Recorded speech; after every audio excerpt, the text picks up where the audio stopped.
Hello, it's day number 5 and we are back from the sandblasting place. I sandblasted the frame, and as you can see from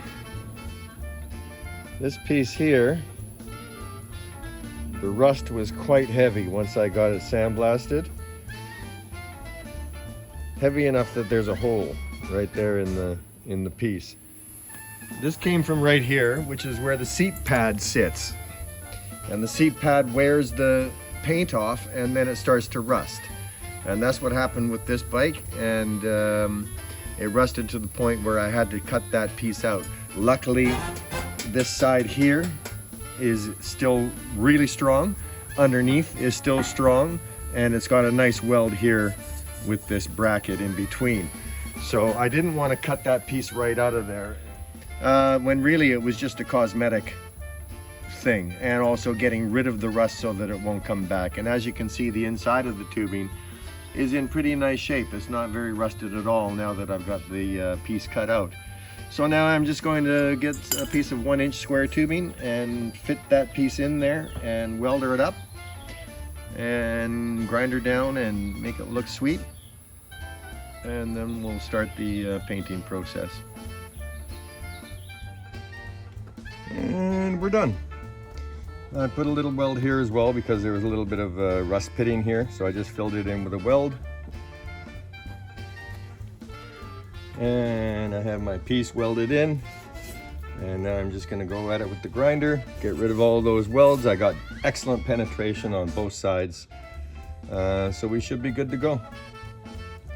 And if I have any gouges or anything left over, any small little marks, I'll just fill those in with epoxy. The heavy grinding I did with an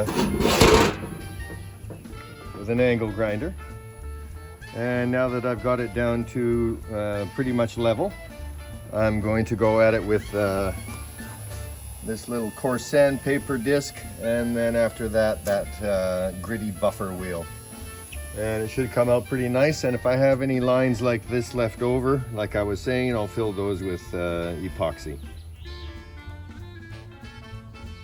And here we have our finished product.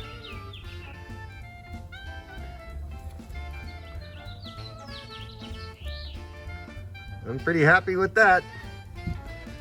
Nobody actually thought I was going to put any filler in this frame, did they? Come on. And I'm at the paint booth today, and I'm just outside. Beautiful sunny day. I'm going over this frame with 220 grit, so that I get nice adherence with the epoxy primer that I'm going to put on. I've got all 3 pieces outside. I'm just blowing all of the dust out of them that I can from the sandblasting, and then I'm going to go over them with an alcohol wipe, and I'll do that several times along with continuing with the blower until they are spotless, and then I will move them into the booth and start the painting process. All right, so here we are in the paint booth. As you can see, I built a stand to hold the frame. That will allow me to paint the entire frame in one go without having to flip it over or waiting for one half to dry. Also, I have the 2 subframes here, and you can see I've hung those from 2 points so that when I'm spraying, they don't end up spinning around. And that's about it. I'm going to clean this booth up a little bit and then get the epoxy out and get my first coat of primer on there, and we will go from there, and I'll keep you updated. All right, so here is the finished product. We have 2 coats of the silver and 2 coats of the clear, a satin clear, and I think it came out gorgeous.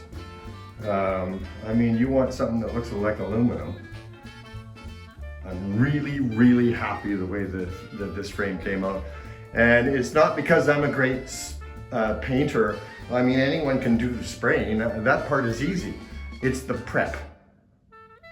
If you don't do the proper prep, you're gonna get a paint job. If you spend your time and you do good prep, you're gonna get a good paint job. I sandblasted this frame. sanded it, got all of the sand out of it from the sandblasting, blew it out with compressed air at least 3 times, washed it down with alcohol 4 times, blowing in between, and then a nice good wipe down on the 4th one, because you never know if there's a little bit of oil in the water in your compressor. And I got it absolutely spotless, and that is the result. It's all in the prep. All right, we'll get together with day 9 when I bring this thing home and I start putting stuff back on it. All right, we'll see you then.